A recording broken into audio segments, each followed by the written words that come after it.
Jeremias 33, versículo 3. Clama a mim, e responder-te-ei, e anunciar-te-ei coisas grandes e firmes, ou ocultas, que não sabes. Até aí, feche os seus olhos. Pai, obrigado por esse domingo.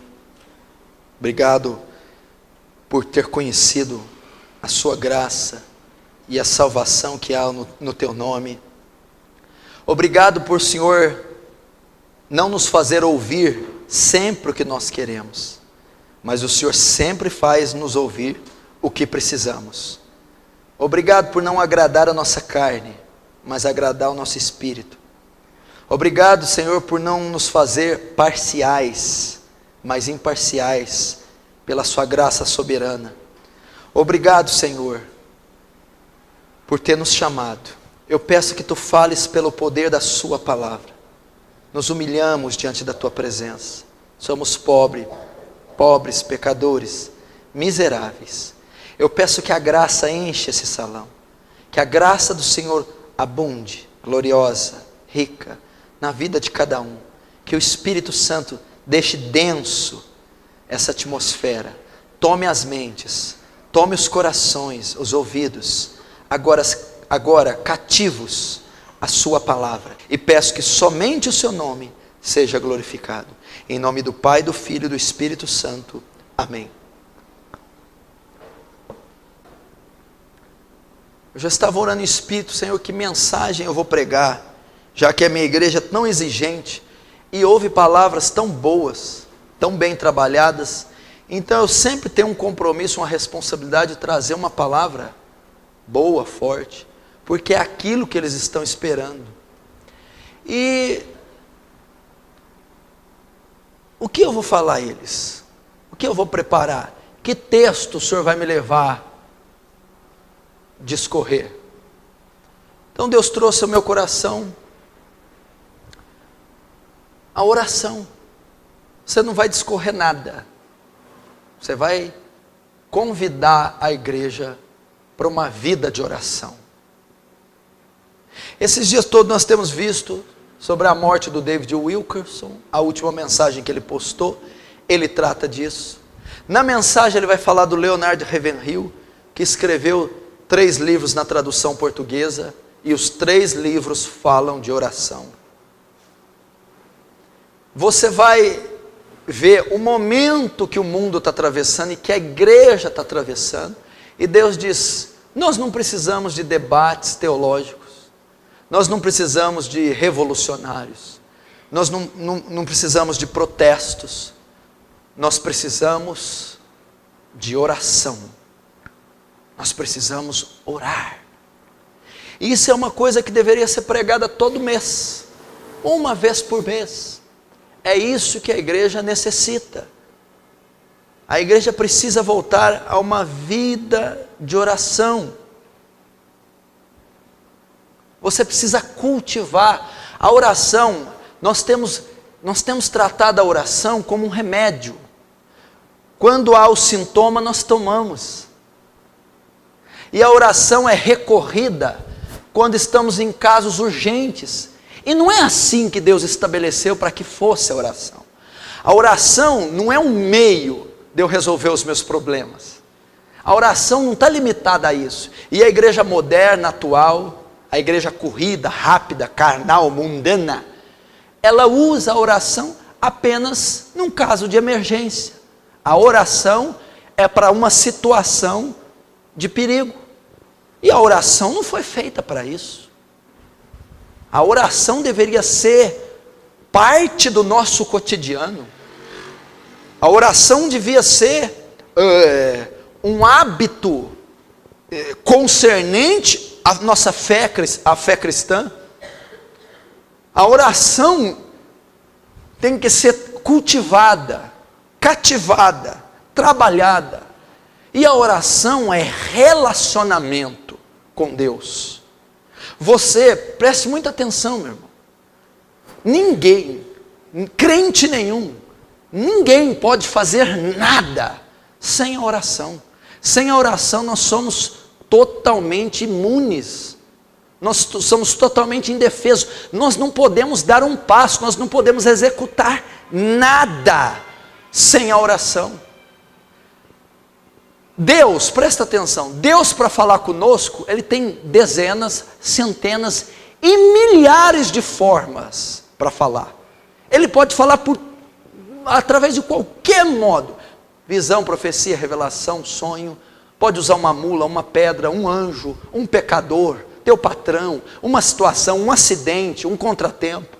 Ele tem inúmeras formas, mas nós só temos uma maneira de falar com Ele. Nós só temos um método, uma estratégia, um modo, um princípio. É através da oração. Não se faz nada sem a oração. E o que eu vejo hoje? Uma igreja que quer resultado, mas não quer oração. Uma igreja que quer o milagre, mas não quer orar pelo milagre. Uma igreja que quer que a porta se abra, mas não quer orar para que a porta se abra. Por isso essas igrejas estão inchando da porta larga, porque elas oferecem o milagre, a cura, oferecem tudo, sem que a pessoa precise pagar preço algum. Você já viu alguma dessas igrejas chamar alguém para orar? Então é isso que nós queremos. Nós queremos os resultados sem o preço pago. Nós queremos que as coisas ocorram e não queremos orar. Então, talvez é por causa disso que a igreja está doente. É por causa disso que o cristão está débil. Por que a minha vida não muda? Por que não ocorre nada? E eu pergunto para você, por que você não ora? Por que você não cultiva a vida de oração? Por que você não peleja em oração? Então você não vai ver o resultado. O resultado não vem. Deus, Ele opera em resposta à nossa oração. Deus não opera por acaso. Então eu vejo, nós temos que inventar fórmulas mágicas, campanhas, unções, chamar pessoas à frente, aconselhamentos em escritórios, pastorais, fórmulas de tentar curar a ferida da igreja e responder, sendo que ela tem a forma que Deus instruiu, constituiu para ela, a oração. Não adianta eu te dar um aconselhamento e você não lutar em oração um mês, pela causa que você foi aconselhado. Não adianta você vir à frente, receber uma oração de encerramento, uma imposição de mãos, se aquilo já não está sendo resultado de dias de oração. Então nós estamos muito enganados, que o cristianismo não é mágica. O cristianismo é uma construção de fé. Eu construo minha fé na minha caminhada diária, em oração, leitura e obediência, e a resposta é fruto, é resultado dessa construção. Não existe isso que você está procurando mágica, e você está com essa coisa, você está aqui, quantos aqui não estão com o casamento em crise? Está uma bagunça o teu casamento. Quantos meses você está orando ininterruptos por ele? Nenhum. Não vai ver resultado nunca. Nunca. Não tem, pode ouvir o sermão, pode fazer qualquer artimanha, você não vai ouvir, porque Deus trabalha em resposta à tua oração. A cura, Deus pode curar ou não? Sim, só que você nunca vai saber se Ele pode te curar ou não, porque você nunca insistiu em oração. Não estou dizendo de orar uma semana, 3, 4 dias. Eu estou dizendo de semanas, meses, madrugadas e até anos. Como é que quer resposta? As respostas são resultados da nossa construção de fé, da nossa caminhada. Então eu não preciso falar outra coisa, eu resumiria tudo aqui. Tudo aqui. Se você passar a semana e o mês inteiro, você não vai precisar de um culto para te socorrer. Não vai precisar de um pastor como muleta. Não, meu irmão, você tem acesso direto ao fluxo de vida, acesso direto à cura, acesso direto à resposta, que é Deus em oração. Em oração. Não teve nenhuma coisa que eu conquistei num congresso, numa imposição de mão, ir à frente receber uma pedra, nem nada, nem um grão de arroz eu recebi. Tudo que Deus fez pela minha vida, fez através da minha vida, me deu, tudo que Ele construiu, física, emocional, caráter, familiar, ministerial, espiritual, foi através dos joelhos no chão, de dias, meses e anos, orando, construindo as respostas que eu queria. Se eu queria ganhar um pecador, eram meses orando, para que aquele pecador se convertesse. Se eu queria ser curado de algo, e Deus já me curou de enfermidades, eram dias e semanas e meses ininterruptos, orando até que aquela enfermidade cessasse, sem parar. A construção do meu caráter, que é a grande dificuldade de 100% que estão aqui, 100 que é o caráter, o homem interior, nossas manias, anomalias, essa construção durou 8 anos, 8 anos eu orei ininterruptos pelo meu caráter, orando de dia e de noite, com jejuns e oração, campanha após campanha, ano após ano, orando. Não teve óleo, não teve uma pregação só, foi uma história de oração. E se você não desenvolver isso, você jamais verá a vitória, jamais verá. Essa é a grande causa da igreja ser doente. Se você é doente, é porque você não tem vida de oração. Se você não ganha alma, é porque você não é um homem de oração. Se você ainda não tem um ministério consistente, aquela lambança sobe e desce, é porque você não é um homem de oração. Se você não é curado das suas feridas, você é aquele crente capenga, aquela coisa que dá tristeza, pode ter certeza que você não tem calos nos joelhos. Pode ter certeza que você não é um homem ou uma mulher que passa anos de joelhos. E não tem fórmula mágica, pastor, apóstolo, anjo, querubim, que vai te fazer forte, se você não aprender a orar. Não tem. Por que é carnal? É só conversa carnal, fala de novela, conversa natural, é carnal, a pessoa é carnal, ela é natural. O que é carnal? A marca predominante é a velha natureza dela. Ela é imoral, ela é irada, ela é impulsiva, ela é vaidosa, ela é prepotente, ela é materialista, ela é avarenta. Carnal, isso é gente carnal.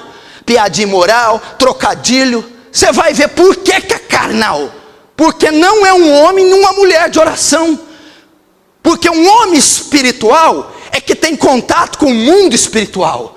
Um homem espiritual é que anda em espírito. Um homem espiritual é que é transformado em espírito. E quem é espírito? Deus é espírito. E convém que os que adoram, eu adoro espírito e verdade.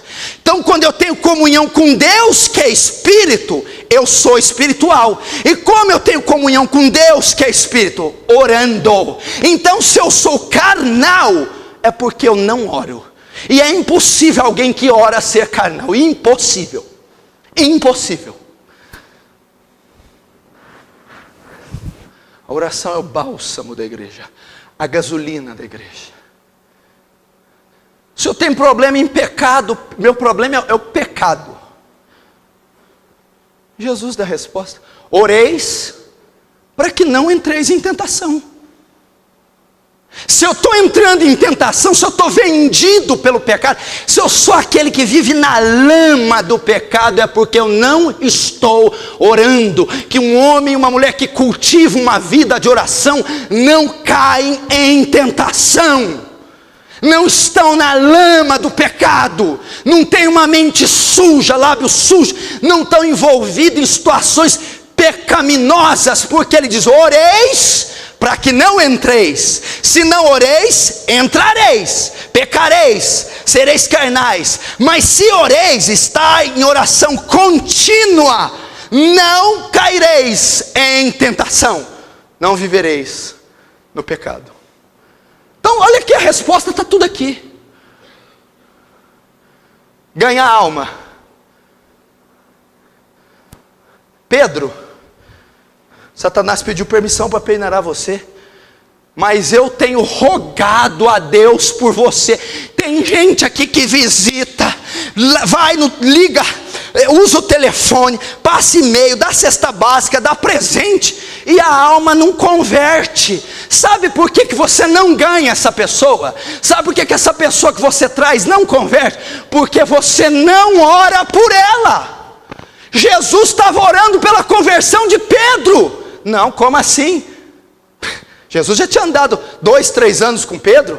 Jesus estava evangelizando a Pedro.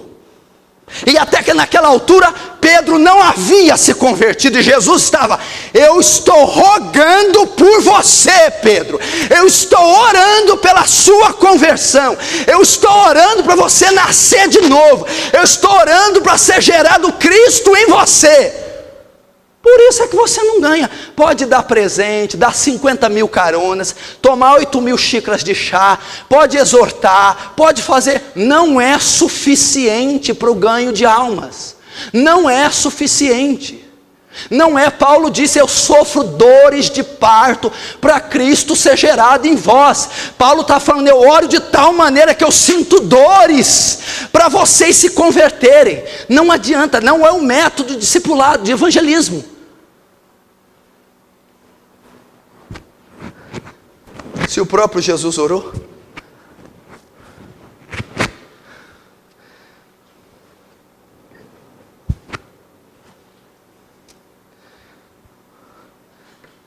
por que há heresias? Por que há aumento de heresias na igreja? Besteróis, igrejas completamente carnais, pastores carnais, obreiros carnais, louvores carnais, confusos, heresias, escândalos. Por quê? Porque o cristão não ora. O cristão quer uma teologia simplista. O cristão quer uma teologia urgente, instantânea. Isso não existe. Tem uma frase do A.W. Tozer, cadê a Marta? Deus não se curvou. Você mandou para mim? Deus não se curvou à nossa pressa nervosa, nem ao nosso modernismo. Se alguém ainda quiser alguma coisa de Deus, deve gastar tempo, e muito tempo, na presença dEle. A.W. Tozer. Se você quer algo de Deus, tem que gastar tempo de joelhos.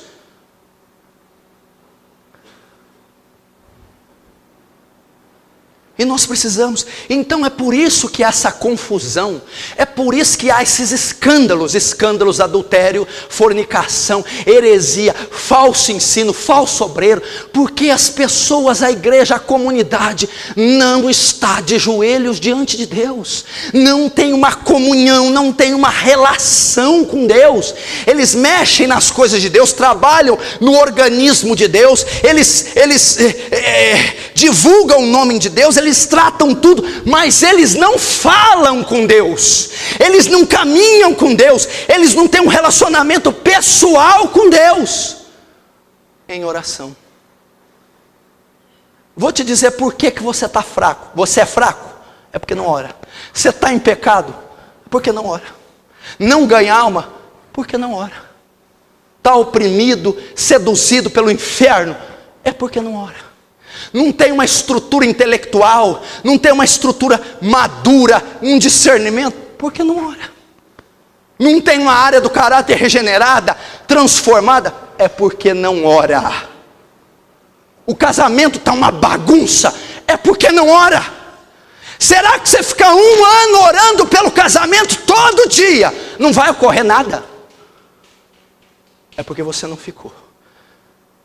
Os filhos, a casa dividida, uma bagunça, é porque não insiste. Aí quer reivindicar, fazer bico, brigar, usa todo o artifício negativo pela falta do resultado. Aí Deus vem, peraí, quanto tempo você está de joelhos clamando por essa situação para reclamar desse jeito? Por isso que você é carnal, racional, você não confia no poder da oração, nem no poder da fé. Por isso é que você não ora. Muita gente não ora, não é porque é preguiçoso, porque tem muita gente que não ora porque é preguiçoso. Muita gente não ora porque não confia no poder de Deus, não crê que pela oração pode ser mudado. Então ela vai agir da maneira e do método dela, ela vai agir na carne, no intelecto, ela vai fazer uma estratégia de elaborar um plano natural. Ela não crê, porque se ela cresce, ela deixava o negócio de pernas para o ar, mas dizendo: o Senhor vai pôr a mão, o Senhor vai agir, o sobrenatural de Deus vai mudar o coração dessa pessoa, o Senhor vai visitar esses papéis, essa porta se abrirá, essa opressão cessará, essa doença deixará meu corpo, e dia e noite, mês após mês, orando, isso ia acontecer. É a oração.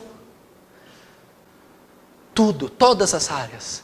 Tiago capítulo 4, versículo 2 diz assim: até agora não recebestes, porque não pedis. Pedis e recebereis. Até agora esse casamento não mudou, porque não pediu, não orou. Até agora essa doença não saiu, porque não pedis, não orou. Até agora essa situação não mudou, não recebi, porque não pedistes, orou. Pedis e recebeis. Cultiveis a oração, lutai em oração, perseverai em oração para cada área da sua vida, então vereis a resposta. João 14 diz: tudo que pedirdes em meu nome, o receberei, para que o Pai seja glorificado no Filho. Mas espera aí, como que essa promessa não está cumprindo na sua vida? Tudo que pedir eu vou fazer, mas na tua vida Deus não faz nada. É porque não pede. E esse pede não é falar Deus me dá, é porque não tem vida de oração, é porque não tem persistência, é porque não vai a Deus. Pastor, eu peço e Deus não dá. Você tem que sair do João 14, você tem que ir para Mateus 7. Tem que pedir, tem. Agora Mateus 7. Batei e abri-se-vos-á. Pedi e dar-se-vos-á. Buscai e encontrareis. Primeiro João ensina que tem que orar. Depois Mateus diz que tem que insistir, perseverar. Por isso que não recebe. Lucas 18 também dá uma dica. A parábola do juiz iníquo. A mulher vai pedir: julga a minha causa contra o meu adversário. Não vou julgar. A mulher começou a insistir. E o juiz diz: ainda que não tema a Deus, vou julgar essa mulher. Aí Jesus diz: ouvi o que diz o iníquo juiz. Ouvi o que diz o injusto juiz, que julgou a causa da mulher mesmo sendo iníquo. E o Senhor de toda a terra, o justo juiz, não fará justiça àqueles que o clamam de dia e de noite? Eu digo que certamente, que cedo fará. Olha ele dizendo, ele dá na sopa para você, o mel para você, eu vou fazer. Mas olha, ele diz: ouvi o que diz o injusto juiz, que eu, sendo corrupto de tanto aquela mulher insistir, eu fui lá e resolvi. Agora Deus, que é justo, não vai responder a você se você clamar de dia e de noite? Reunião de oração na segunda, 30 pessoas. Reunião de oração das mulheres na quarta, 17 pessoas. Vigília de oração, 40, 50, numa igreja que tem quase 500. Totalizando o quê? 2 horas na segunda, mais uma na terça, na quarta 3, mais 2 da vigília 5. 5 horas para 24 de cada dia, vezes 7, 168 horas tira 5. Então na semana nós estamos orando. Quem vem na vigília, quem vem segunda, quem vem na reunião das mulheres. Nós estamos fazendo isso. Se você vir segunda, vir quarta e vir na vigília, você está orando 5 horas. Sobra 163 para você ainda. Agora imagina para você que não vem. Aí não é hora, né? É minuto, né? É minuto. Minuto por semana que eu oro. Aí você quer ser curada? Você quer esse casamento mudado? Você quer que aquele pai converte aquele menino? Mas como? De que forma?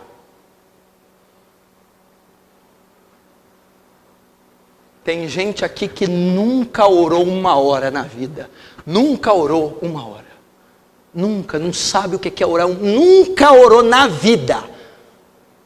Tem gente aqui que nunca orou 2. Nem tem nem ideia o que é orar 2. Tem gente aqui que nunca orou 1 semana seguida. 7 dias seguidos sem faltar. E tem aqueles que pensam que oram, mas não ora, que vem na reunião de oração, lá. Isso não é oração não, meu irmão. É concentrar, é orar ininterruptamente, sequencialmente, impelido pelo Espírito Santo. É isso que é oração. Não é uma repetição tola, não é uma língua sem nexo. É orar, é transpirar, é gemer, é chorar, é buscar Deus de todo o coração. Buscar-me-eis em oração, e achareis quando me buscardes de todo o vosso coração. O outro fica para lá e para cá. Oh, poderoso, oh, soberano. E Deus está poderoso e soberano, o que mais? Desenrola o negócio aí, filho. Fala comigo, meu filho.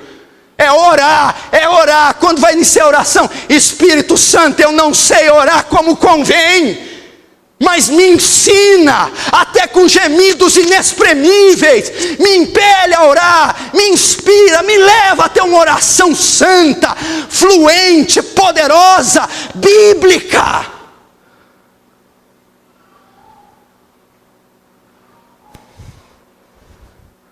Pergunta para você que é casado. Você não vai olhar dentro da tua mente. Sua esposa é uma mulher de oração? Olha aí, lembra dela, da vida dela. Que dia que você pegou ela orando? Que dia que você viu essa mulher orando, saiu de carro, voltou, opa, mas está orando até agora. Está casada com você, se diz crente, batizado, e não fala com Deus, não ora, não tem nada de Deus. E você com o teu marido? Quando é que você viu ele falar alguma coisa? Quando é que você viu esse homem chorando na presença de Deus? E você diz, Deus vai responder esse homem, que eu nunca vi ninguém estar com Deus em oração como esse homem. Esse homem é um exemplo para as filhas, é um exemplo para os filhos, é um exemplo para a sogra, é um exemplo para o sogro, é um exemplo para mim, que sou sua esposa. Oração. Eu vou sentar lá domingo e tudo vai acontecer. Não, vem cá, irmã, deixa eu te ensinar cristianismo. Olha para mim e fica vermelho. Você passa a semana inteira vendo televisão, fazendo fofoca, brigando, escarnecendo, cobiçando. Não pega numa Bíblia e acha que vai vir domingo aqui, Deus vai fazer alguma coisa? E você, jovem? Eu fico, meu Deus do céu. Da onde vocês tiraram o estilo de juventude de vocês? Porque na Bíblia não foi. Sadraque, Mesaque e Abednego. Nós não vamos contaminar com os manjares do rei. José, Deus era com ele no calabouço 17 anos. Como é que faz? Davi, um exército inteiro fugiu. Não tema seu coração, Saul. Teu servo vai matar o gigante.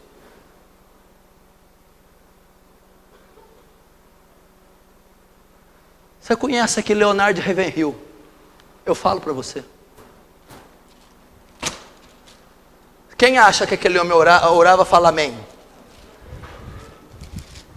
Ele falou do filho dele de 17 anos. Meu filho ora mais do que eu. 17 anos. Agora o que eu vejo? Os jovens internet, celular, Orkut, Facebook, Twitter, e não sabe nada da pessoa de Jesus. É fraco, é carnal. Eu nunca vi grupos de adolescentes se reunindo para orar 3 horas. Nunca vi grupos se reunindo para ir ao vale. Nunca vi gente chorando na adolescência, porque a mãe é pecadora, o pai. Porque quer uma experiência com Deus.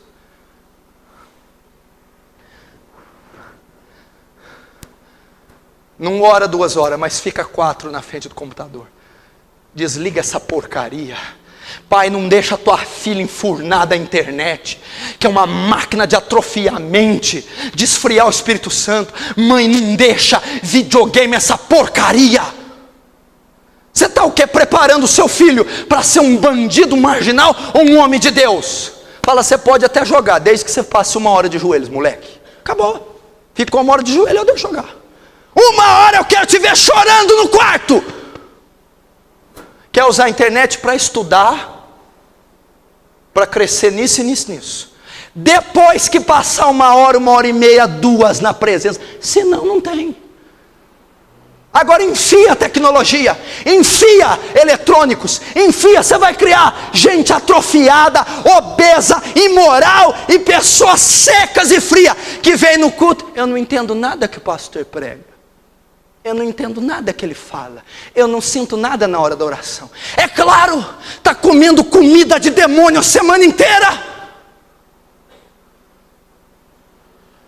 Vou falar uma coisa para você. Eu passei o kit aqui de teologia. E ele é muito importante. A teologia é fundamental, importante, a história, a ortodoxia, o passado da igreja. Mas sem a vida de oração, sem a vida devocional, é completamente inútil esse conhecimento acadêmico. Sem a vida de oração, nós não temos a menor chance contra o inimigo das nossas almas. Sem vida de oração, sem relacionamento com Deus, os perdidos não se converterão. Sião precisa da sua oração. Jerusalém precisa da sua oração. Os gentios precisam da sua oração. É através dela que o Senhor vai operar. Não temos outra escolha, meu irmão. Eu não sei se o tempo vai permitir, mas abra comigo na 2ª carta de Pedro. No capítulo 1, no versículo 3. Visto, 2ª carta de Pedro, capítulo 1, versículo 3. Visto como o seu divino poder nos deu tudo que diz respeito à vida e à piedade, pelo conhecimento daquele que nos chamou por sua glória e virtude. Agora o 4. Pelas quais ele nos tem dado grandíssimas e preciosas promessas. Agora é aonde que eu quero tratar. Para que por elas fiqueis, ou vos torneis, participantes da natureza divina. Até aí. Eu vou explicar esse versículo rapidamente e vamos terminar. Essa é uma das maiores declarações da palavra de Deus. E um dos versículos que eu mais gosto, e um dos que eu mais tenho meditado nos últimos 3 anos. Ele não é muito conhecido, mas ele dá uma declaração tão notável, e eu vou me atentar para a última parte. Ser participante da natureza divina. Aqui está o segredo da derrota da maioria, ou da vitória da maioria. Aqui está, meu irmão. Você viu o que o versículo diz, o que ele promete? Ele diz que através de Cristo, do advento de Cristo, nas suas promessas, na sua morte e ressurreição, no enviar do Espírito Santo, a igreja eu e você, nós temos a possibilidade, o direito dado por Ele e o acesso de nos fazer, de nos tornar participantes da natureza divina. Eu, você como cristão, pode participar, pode receber, usufruir, ter em você a natureza de Deus. É isso que o versículo está dizendo. Tudo que é de nós e vem de nós é corrupto e não presta. E tudo que vem de Deus é perfeito, justo, reto e bendito. Eu posso, pelo que Cristo fez na cruz, eu posso participar dos atributos morais, me unir com Deus, me fundir, receber virtudes que só Ele tem, atributos que só Ele tem. Parte de Deus pode se instalar em mim. Eu posso ter a moral, o caráter, eu posso ter parte da essência de Deus. Só que você só pode ter acesso à natureza divina, você só pode ter os atributos morais, ou seja, o seu caráter se fundir, colidir com o de Deus, e aquilo que é dele passar para você, somente através da oração. Da oração, da comunhão, do contato com Deus. E essa promessa a igreja precisa alcançar. Romanos 8, 29, todas as coisas trabalham para o bem daqueles que amam a Deus, para que sejam conformados à imagem do seu Filho, para que tenham os atributos de Deus, para que cresçam na natureza divina. É a vontade. Todos nós, como cara descoberta, refletindo como espelho a glória do Senhor, somos transformados de glória em glória à sua imagem. Só que isso só ocorre através da oração. Só através da oração. Ou seja, você não se parece nada com Deus, é porque você não anda com Deus. Não se parece nada com Cristo, é porque não anda com Cristo. Não tem os hábitos de Cristo, porque não fala com Cristo. Não pensa como Cristo, porque não anda com Cristo.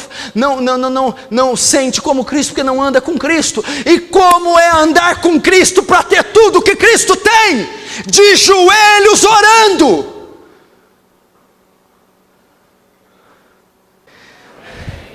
A Bíblia diz, Isaías 43, 26, apresenta as tuas razões, para que eu possa justificar. Deus quer justificar a tua causa, apresenta, oração. A Bíblia diz, orai sem cessar, 1 Tessalonicenses 5, 17, a Bíblia diz em 1 Timóteo 2, 8, quer que os homens orem em todo lugar, levantando as mãos santas, sem ira nem contenda. A Bíblia diz em Jeremias 29, 12, então passareis a orar a mim, eu vos ouvirei, buscar-me-eis e me achareis, quando me buscar de todo o vosso coração. A Bíblia diz em Provérbios 15, 8, o sacrifício do ímpio é abominação ao Senhor, mas a oração do justo é o seu contentamento. O Salmo 34 diz, muito vale a súplica de um justo, por sua eficácia. Mateus capítulo 6 e 5, Jesus ensinando, ele vai lá e diz, quando orardes, não sejais como os hipócritas, que presumem que pelo muito orar serão ouvidos. Tu, porém, quando orardes, entra no teu quarto, fecha a porta em secreto, e o teu pai que ouve em secreto, te recompensará. Nós não temos a menor chance sem orar. Você não tem a menor chance contra o pecado, se você não orar. Você não tem a menor chance contra o diabo, sem oração. Você não tem a menor chance contra a sua velha natureza, sem oração. Você está vendo a sua vida? Dá uma olhada para ela. Quanto tempo que ela já está assim? É por causa da rotina de oração que você tem. Ela vai continuar assim. Sem experiências com Deus. Sem milagres. Sem respostas. Rotina. Tédio. Monotonia. repetições. Porque Deus não vai mover um dedo sem que a igreja ore. Ele move sim a misericórdia e graça. Misericórdia e graça são atributos contínuos. Ele não precisa fazer nada, você já os tem. Vamos ver se você vai orar. Quer que o avivamento venha em Franca? Comece a orar. Quer que aquela família, pai, amigo, marido, converta? Oração. Feche seus olhos e faça o que eu preguei agora.